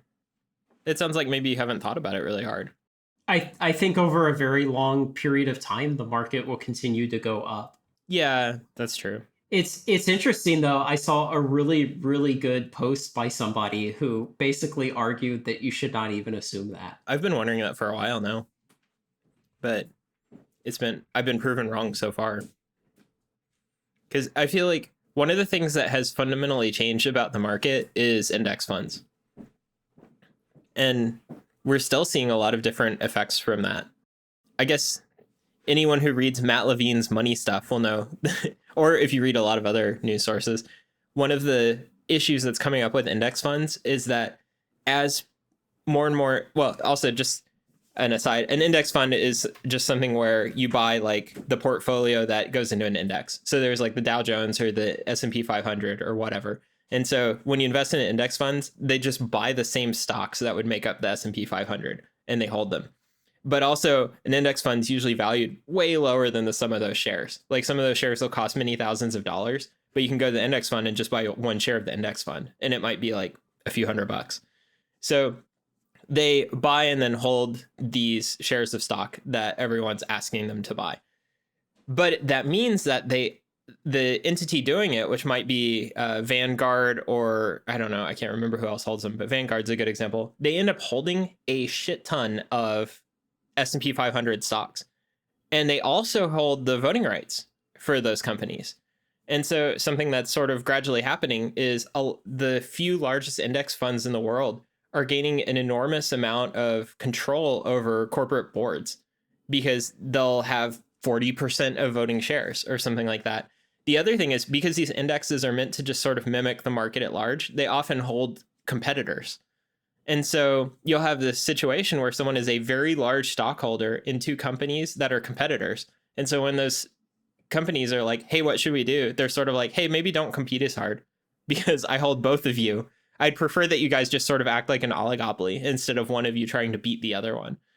And so we're entering this weird era of corporate governance where there's a bunch of passive investors who want to just like buy the market, but then someone else ends up holding the voting shares. And you don't. If you buy the index fund, you are not gaining any voting rights because you're not actually like buying the real share, which I guess is sort of funny. I guess really when you buy an index fund, they could sell it to you with 0% trading fees, but they're still sort of earning a profit in that they get to keep the vote. It's like buying land, but not the mineral rights. And if someone holds enough mineral rights and mineral rights end up being worth it, like they could rent the land to you for free, but they just need the rights. But yeah, if the voting shares end up being, or the votes end up being enough, then that would be a really valuable thing to hold. But anyway, the rise of passive investing and index funds, I think, is really altering the market. Like people just dump money into the market without thinking about it. And so market prices, I don't think, reflect what they used to reflect. They used to reflect the sum of a bunch of active investors all like fighting each other to try and price something. But now there's this large component of it where it reflects people who just wanted to park their money somewhere. And I wonder how that affects things. Maybe it makes the market go up, definitely, no matter what. But I also wonder if it might make the market able to do things like stay flat for a long time. I've seen arguments, and I wouldn't make my own argument as to their validity, but I've seen an argument that it takes a very, very small amount of money betting on individual companies instead of going into index funds in order to keep the market efficient. Yes, I have seen that too. And I want to say it was like so low as like 1 or 2% of the amount of money going into index funds, chasing the inefficiency of the index fund through individual stocks to keep everything competitive and rational. Yeah, that's a good point. That might invalidate everything I said. It might, but it could be that argument is wrong. It's like the argument that in freeway traffic, you only need a small fraction of asshole drivers to keep traffic flowing pretty well. Because like people will drive at about the same speed and they all kind of clump up. But there's some people who are trying to pass everyone and they sort of force the clumps to break up. And they also fill up the gaps with more cars. And so they'll increase freeway utilization. Interesting. And so you can have a ton of passive investors, and then all you need is a few active investors to like set the prices. And the passive investors just dump money in at whatever the price is. And that's sort of their understanding. And it's like, sure, that's fine. The main takeaway, though, needs to be that the assumption that the market will always go up forever on a long timeline may be wrong. Or it could be that just there will be long eras during which it is wrong. We may eventually enter a period of 20 or 40 or 60 years where that's not exactly correct. So, yeah. Although one of the things I'll see is people are like, all right, let's talk about the fundamentals. And they'll talk about the Fed and money supply and currency exchange and stuff like that. But I feel like the fundamentals are more like, how about physics and biology? Like what's going to happen with the population? What's going to happen with like the cost of energy and extracting energy from things? And so isn't the world likely to just keep getting almost exponentially more wealthy for many decades? Like we keep figuring out cheaper and cheaper ways to get energy, which is one of the things that dictates wealth, because like the cheaper energy is, the more you can harness energy to make it do things that are valuable. And then if there's more people can innovate more, and they also want more. Like they demand more from the world in terms of value. And so those things all seem like really major economic drivers. And I don't see anything really stopping any of those. And so it seems like, where's the market going to be in the next 20, 30 years? I think it's going to go up a lot. I don't see anything that would stop that. I'm also betting very heavily on that. I have a lot of stocks, and I really think in 20, 30 years, the market will be much higher than it is now, almost no matter what happens. So 20 to 30 years from now, that's like 2 or 3 more black swan events hitting every 10 years like they have been. What are the future black swan events we're going to get hit with? Will we finally see meteor strike, alien invasion? Nuclear war. Yes, nuclear war. A little more plausible. I saw a great description on a history YouTube channel that I watch, and the guy pointed out that World War II was the first nuclear war for oil. And it was like, well, yeah, I guess it was. Oh, I've mentioned that it was the first nuclear war, but yeah. It really was. He makes this really great argument that World War II was a war for oil, and I think it's very convincing. But at least the war in Europe was, or actually the war in the Pacific was too. And then it was also a nuclear war, and so you can kind of contritely say, yes, well, it was a nuclear war for oil. But why didn't Japan and Germany both trade for oil? I could refer you to the guy's videos. I guess the right answer is it's a complicated topic, right? Yeah, he does a very, very good job supporting it over many hours of videos. And I find it very satisfying, the explanation that he gives. But Because war is a really expensive way to obtain assets. the channel is TIK.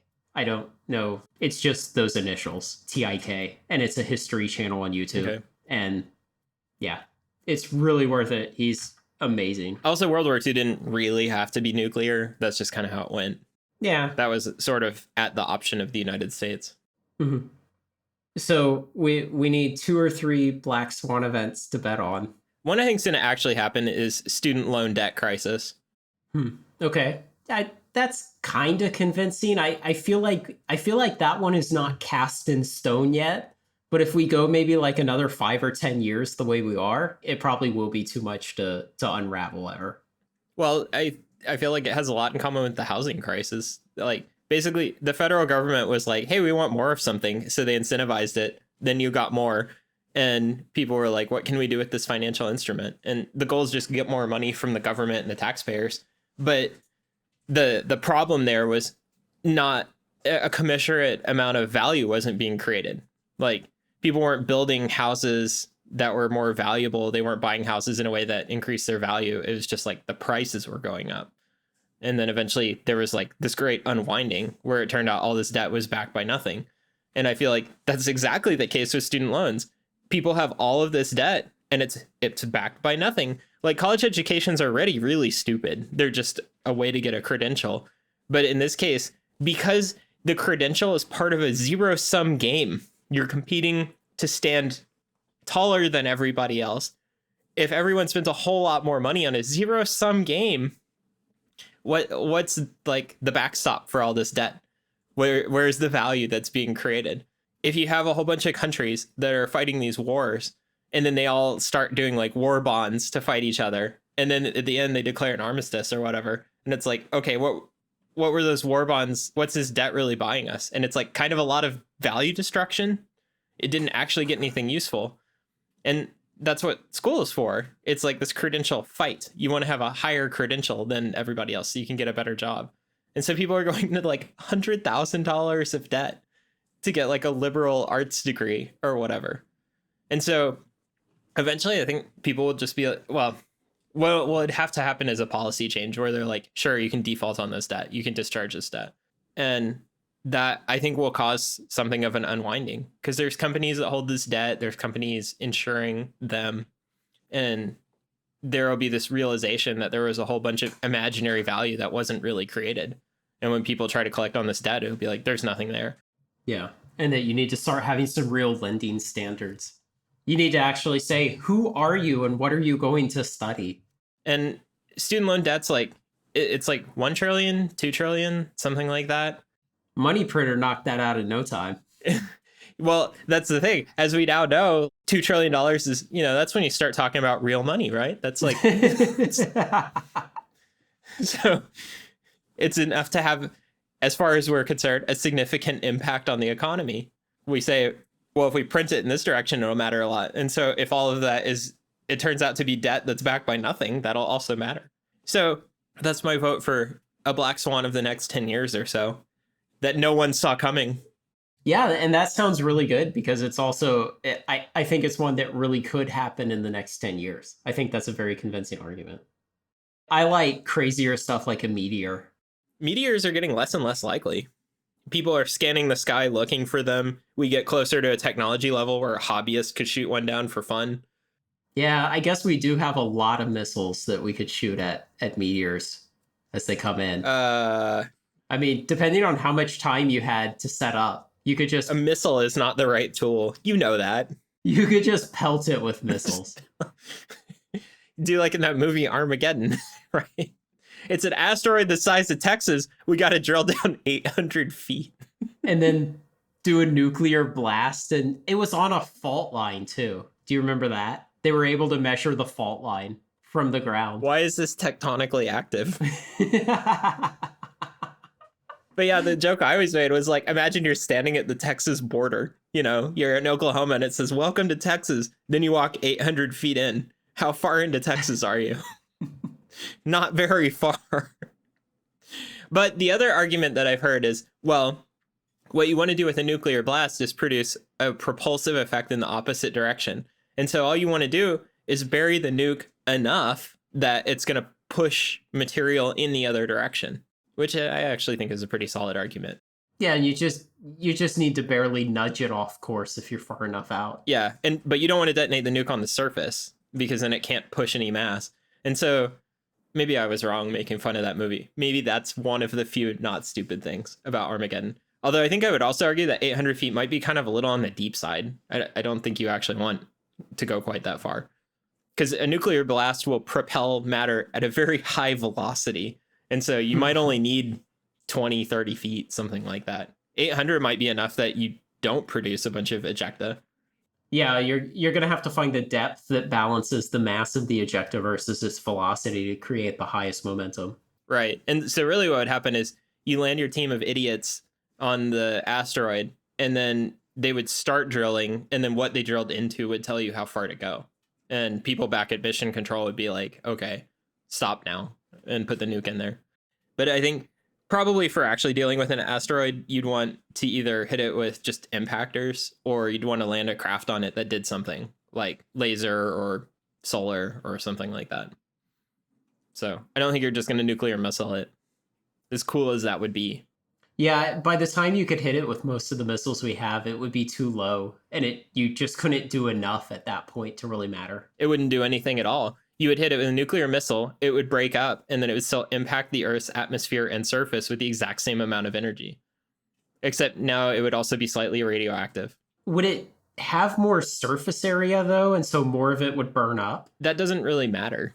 Okay. It wouldn't be a big enough effect, you think, to do anything? If you could turn an asteroid into like a mist, that would matter. Then it just gently heat the atmosphere. But if you break it into a couple of chunks... What do I have with enough energy to turn an asteroid into a mist? The Death Star. It has to be really, really powerful. Because the other thing is, you can heat the asteroid up to incandescence, and it still won't do anything. Actually, breaking it apart takes more energy still. People have pointed out the Death Star is really ridiculous because it blows planets up. It could actually heat them up to 1,000 degrees, and it would take like orders of magnitude less energy to do that. And that would still, kill everyone on the planet. But yeah, to actually disperse the asteroid, that's so hard. And you have, a couple of seconds? Also, none of these missiles have guidance systems that could actually make it hit an asteroid. All of their guidance systems are written to hit either other missiles that are coming at them or points on the ground or a boat or something else. Yeah, I don't know what you would do there. Maybe you could just light the little fuse so that it took exactly like 5 minutes or whatever. And then you'd be like, that's where it's going to be in its trajectory. So just go up and it'd have a little fuse burning as it goes. It is the size of Texas, though. So, but then you're just screwed. But there aren't any size of Texas ones that are likely to hit us. They could come from outside the solar system. But then they're going to take a little while to get here. No, not necessarily. One could be hitting us any moment now. You don't think we'd have a longer time to detect it? It depends on how fast it's going. Yeah. But if it's coming from, the point of saying coming from outside of the solar system is that we have not detected it yet, because we've probably mapped most of the things that are in orbits in our solar system. That's the point you're getting to. Yeah. Okay. But there is that one object, I think it's Oumuamua. Are you familiar with that one? Is that the really long, skinny one that they said was a spaceship? Yeah. Well, it was an object, but that one flew through the solar system at an incredible speed. And I don't remember when it got detected. I think it did get detected before it sort of bounced off the sun, but it was not a long time beforehand. And so something like that could always be incoming. And then you have one day before it hits or something like that. And I don't think people are actively scanning for those yet. It's also not known really what the incidence of those objects is. Like, I think that's the first one we've seen. And so then it's like, okay, is that going to happen once every year, 10, 100, 1,000 years? Like, what's the frequency? I wouldn't be surprised if it's happening all the time with like little cosmic intragalactic pebbles. Yeah, Oumuamua, it says that the velocity was Well, let's see. Its maximum velocity at perihelion was 88 kilometers per second. Yeah, that's hauling ass. Yeah. 88. Yeah, you're fucked. Yeah. Did it get detected before? When did it, at what point did it get detected? It was discovered on 19th October 2017, 40 days after it passed its closest point to the sun. So, yeah. Yeah. It would have hit before getting detected. Yeah. Also, you could argue that aliens and getting hit with one of those are sort of a subset of, or there's some overlap there. If you're aliens, you might want to do this as a form of first contact. You'd be like, hey, broadcasting radio transmissions like that was a really stupid idea. And here is your reward. You'd probably use a larger object, though. Mm. Is the idea that if they actually manage to shoot it down or mitigate it, then you're like, okay, we'll be friends now. No, then you send a bigger rock. Okay. There's not a good follow-up to first contact is a rock to try and kill your whole planet. Like, you're not like, oh, okay, well, then we send peace after that. You're cool enough to be in the big boy club. Yeah. Your first test is a giant rock. The second is teleportation and friendship. Eternal life. Really good internet. Oh, man, I'd do anything for that. So, anyway, I don't think meteor asteroid impact is a very likely black swan event. Okay. I think nuclear war is more likely than that. Yeah. Yeah, I'd say that. Also, severe conventional war. I think probably everyone's raising their estimate of pandemic now. Yeah, probably way too high. Probably. But also, you are only caring about black swans that severely impact the stock market.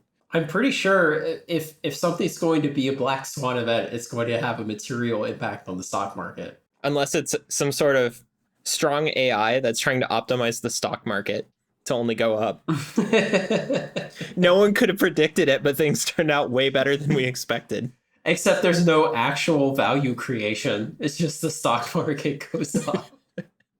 I don't know. Those are ones that are harder. They're especially hard for me to see. Yeah, I think student loan debt crisis is good, and nuclear or conventional war. I think those are pretty likely. Something messing with coal or petroleum in some way. Oh, you mean like replacing it as an energy source? Replacing it. Russia and Saudi Arabia do something around oil.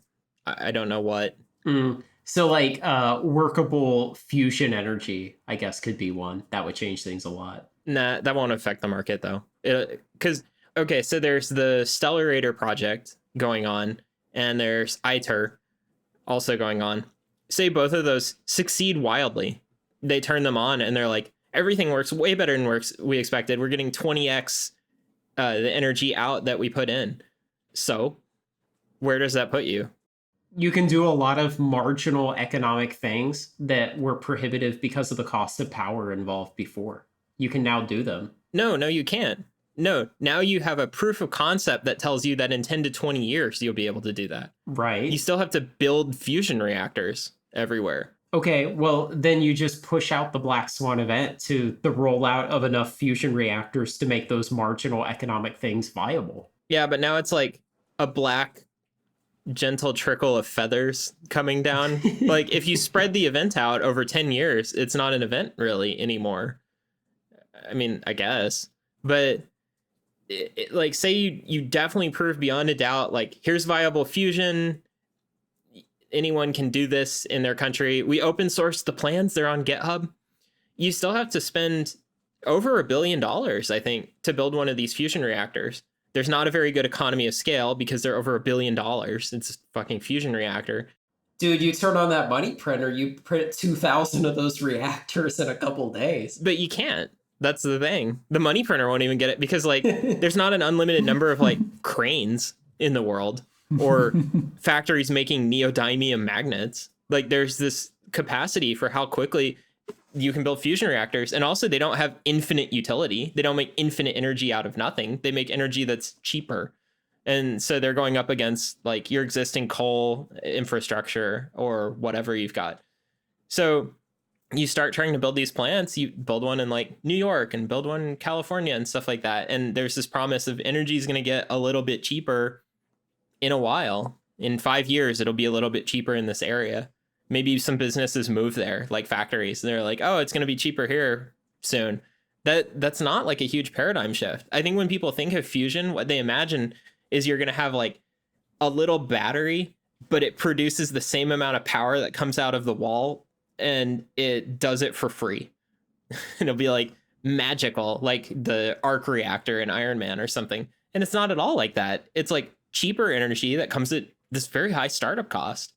And so, yeah, fusion would be amazing, but also it's not going to really be like a giant game changer. It's just going to be cheaper energy in the future. And that would be really cool. But I don't think that's like your black swan event. Also, I think people, I mean, there's the joke that it's always like 20 years away or whatever, but like it's coming. We'll probably eventually have fusion. In 100 years, we'll probably have fusion. But I don't think it's going to be that crazy. It'll just be we transition off fossil fuels and onto fusion, and we use more batteries. Wow. That's not that crazy. You seem to be implying that it's hard to predict black swan events and hard to theorize them. Well, in this case, I would argue this one isn't going to be a black swan. In 100 years, we'll have fusion, and there won't be a point where the market was like, oh my God, fusion, and then it moved by 10 or 20% because fusion. I think that will never happen. Yeah, I think it will be an important development because, again, all those marginal economic things become viable. But I do agree it won't be quick. I mean, going with marginal economic things, say if someone invents something that's acceptable for microtransactions, a way to do 1 cent transactions, and the fee is 1,000th of a cent. You know, the promise of cryptocurrency, or maybe Visa and MasterCard figure it out or something. Is that a black swan event? Like, people have wanted that for a really long time. It suits the internet really well and automated systems. No, it's just a cool development. Yeah, it's just kind of good. It boosts things by a few percent. It's not that big of a deal. I feel like that won't create nearly the value that much cheaper energy will create. Yeah, I would agree. Okay, here's one that's way out there. What if there's political innovation? What if, say, an African country goes through a revolution and then they build something that's better than the United States constitutional democracy republic thing? That would be a huge deal, because, like, I don't think anyone's going to stand up and say the US is the best form of government possible. So what if someone does a better job and it starts catching on? That would be a big deal. I would argue it was a black swan event. It was a really big deal when the US did it. It really changed what happened. Like, there's sort of, you know, before the US Constitution and after the US Constitution, and a huge number of countries have copied it, and it's really changed the way the world works. So that would be one that no one would predict. And it'd be really weird when it happened, because it probably wouldn't be the US doing it. It'd be some other country. You know, China could do it. North Korea could do it. That would be bizarre. I just can't imagine that moving the markets a huge amount. I think at first people would just be like, yeah, that's interesting. It would be a big deal for like the future history of humanity. Yeah. Did the markets react to the US Constitution? They were probably like, this is a curious innovation. It spread over too much time. Yeah, I can't think of much else. We could look. What are all the black swans that have occurred? I think we've covered a lot of them. What triggered for the Great Depression? It was really nothing, right? It was money supply issues. But it was really nothing. The potential for it kept building and building, but the point at which it occurred was just going to be sort of randomly determined. Like, when did the panic become like self-sustaining? And then the panic like unwound everything really rapidly. But it wasn't like the Archduke got assassinated or something. There's not like a day you can point to where you're like, this thing happened and therefore the Great Depression. No, isn't there a day like, you know, one of those Black Tuesday or Black Monday or something like that? Black Day of the Week, yeah. Yeah, let's see, Black Tuesday is the Wall Street crash of 1929. Right, but like, it could have been a day earlier or a day later, right? Or wait, did you say it's Black Monday? It couldn't have been a day earlier. It's Tuesday. Oh, it's Tuesday. So it could have been Black Monday or Black Wednesday. I'm looking to see if there was actually like a kickoff on that day that really really did it. How fast we lose cultural memory of these things. You could go check YouTube from 1929 and see how people were feeling about it. It's funny, you have to read quite a way down in this article just to find what the actual date was. Like, it's not at the beginning, it's not in the first paragraph. Yeah, it looks like people have become aware of the danger of speculating on stocks, excessive speculation, basically on margin. And there had been smaller sell offs earlier in the year. And basically, some of the big important voices in the market at the time had started to warn of this. And so it was just kind of like everybody was trying to see if they could stay in a little longer to milk it a little more. And then that was the day that it just finally toppled over. It's ridiculous because every one of the days surrounding this is black, whatever day of the week. Selling intensified in mid-October. On October 24th, Black Thursday, the market lost 11% of its value. On October 28th, Black Monday, more investors facing margin call decided to get out of the market. And then eventually you had Black Tuesday. It'd be like, what day did COVID start? Or what day did it become an epidemic or something like that? Mm-hmm. Eventually we'll go back and identify that. And we'll make like it was a big important date at the time, but all of us just passed it with a yawn. They'll be like, here's this guy's receipt from the best bat restaurant in Wuhan. Delicious soup. Don't serve it too warm. He ordered 20 bats. Who knew? And he tipped really well. That's nice. What a great guy. He's really got an undeserved bad reputation. Yeah, I can't find a satisfying answer to your question here in this wiki article. I'd have to do more research, which I won't. Yeah, I think that's enough research. I think we can feel pretty satisfied. Skimmed Wikipedia. I'm good. But yeah, I thought it didn't have to happen on any particular day. It was just, you were just waiting for a feedback loop that was strong enough. Yeah, it looked like people were aware that this was a big problem and that it would eventually boil over, though. And so it was like everybody knew that. Whereas with coronavirus, it's like, oh, and then it's like, shit, now it's a big problem. Although the individual people's realizations of that happen on very different dates. Yeah, exactly. So it's like somewhere from November, December through like maybe the beginning of April, there were still some holdouts. There's probably still some, right? Oh, well, certainly, but there's probably still some people who are going to be like, I knew it wasn't going to be anything. And they'll be like, it didn't infect anyone in my town. They'll be like, it was nothing. Because like all of our experience with corona for the most part is through the news. Yeah. And that's going to be one of the bad things when this is all over. Everyone's recollection is going to be so different. Because I already see people being like, oh, well, they adjusted the estimates down from 2 million dead in the US to 100,000 and now 60,000. It was never a big deal. Which is it? Why do they keep lying about the numbers? Why can't they get their story straight? It's terrible. So like I had originally wanted to do the podcast this week and do it about specifically how do you count a death from COVID-19? What is the criteria? Because it's a really interesting and highly nuanced topic. And because it's so nuanced, it's highly subject to like shitty journalism based around clickbaiting. And so there will be these articles that are like, if you get in a car crash and you had COVID, you'll be counted as a COVID death. And it's like, well, no, not really. But you can twist around things that have been said about it by officials and kind of fake those conclusions. And so I had wanted to do that podcast, but then I was like, I could go through the effort of researching this, going and getting the actual quotes from the doctors at the daily presidential briefing, do all this work, and ultimately, like, it'll be interesting to our listeners, but I will convince no one. Yeah. You wanted to convince people? I wanted people to be better educated. I feel like we do accomplish that, but it's a very limited audience. Yeah. I wonder if we've persuaded anything.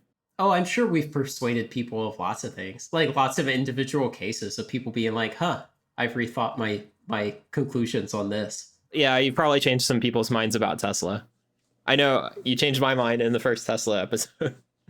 But yeah, this was an argument I was making. Have you seen, say, YouTube videos that are like, politician A destroys politician B? Yeah, and it's just like some kind of gotcha question, and then it's all like out of context or with no context really. Well, I think probably sometimes they destroy them. But so my argument is if someone's going to ever like send one of those videos or advocate for watching it, or if anyone wants to send one to me or whatever, the true test of did someone get destroyed is if the person destroyed is someone that you agreed with before. So say it's Biden and Trump fighting, and you're like, I voted for Obama or I voted for Trump or whatever. You were on one of those sides. And then the guy on my side got destroyed, and I realized it was all a sham. And that's happened exactly 0 times. I think so. So if anyone's seen a video where someone gets destroyed and it changed your mind from being affiliated with B to being affiliated with A, then yeah, send me one of those. But I think that rarely ever happens. I think everyone's just like, yeah, fuck that guy. This confirms everything I already believed. And it's like, wow, that's amazing. It's very useful. Yeah. Also, someone created the cyclic graph of destroys, which I thought was pretty great. It was a bunch of politicians destroying each other. It went all the way around. A YouTube link to each one. Yeah. And it had Trump destroys himself, which is really great. Yeah. I feel like what we provide here is not really trying to convince anyone or anything. We provide an example of how to talk about subjects, and you and I each bring our own different knowledge on subjects, and then we kind of circle that knowledge around each other, and then we figure out where's the truth here and where are the things that one or the other of us doesn't know about this that can inform the other. And so often one of us will have our particular amount of knowledge on a subject and thus believe something about it. But then when the other one informs them with this different knowledge on the subject, or destroys them. Yes, or destroys them. Then we can say, oh, well, I guess that was not the correct conclusion. And I think that's what a lot of the entertainment, I know when I've listened to episodes of the Functioneering podcast, that's what I really enjoy, is listening to that, even though I went through it during the recording, the destroyal. I'm just in it for the destroys. Yeah, that's one of the things I find so frustrating about journalism. I'm actively looking to have my mind changed about things, but it's really hard to find anything that's genuinely mind changing. And I guess I shouldn't expect earth shattering insights to come along every day. That would be weird. But I would like them to come along more than they do. Yeah, maybe that just means that your understanding of things is at a maturity where there's not much left for you to discover. That sounds very nice. I doubt that's the case. Maybe I'm just not looking deep enough into different fields. I'm going to destroy your doubt. Maybe so. I don't know. Maybe I just research topics where I already know a lot, and so I'm unlikely to find anything, or I don't know. When I worked at a biotech company temporarily, I was learning all kinds of stuff about biology and genetics, and I wasn't getting regularly destroyed. It was more like I just didn't know anything. And it was interesting to find out how little I knew. Like, it was sort of this conceptual hole I had. And then also the way that things actually worked. And that was really interesting. There's a lot there, but I don't know. Should I just go around applying that to successive fields? It's sort of like, what's the point? I don't know. There's probably a lot of depth in meteorology. I could go learn about that. And then I would still just get weather predictions like everybody else does. And I wouldn't be like, this weatherman, like, I really think he's wrong here based on my training experience. I know so much more than he does. But like, I'll hear things about genetic tests or like how they were testing for coronavirus. And now I understand what that stuff means when they're like, oh, we try to find a tag to put on one end of the bacteria or the virus's RNA. And then we see if it replicates. And it's like, oh, yeah, I know how those things work. But that doesn't help. See, that's why we should start our own journalistic outlet. I think we should just entertain people with the Functioneering podcast. Perhaps so. Be sure to donate to us on Patreon. Okay. I've had enough.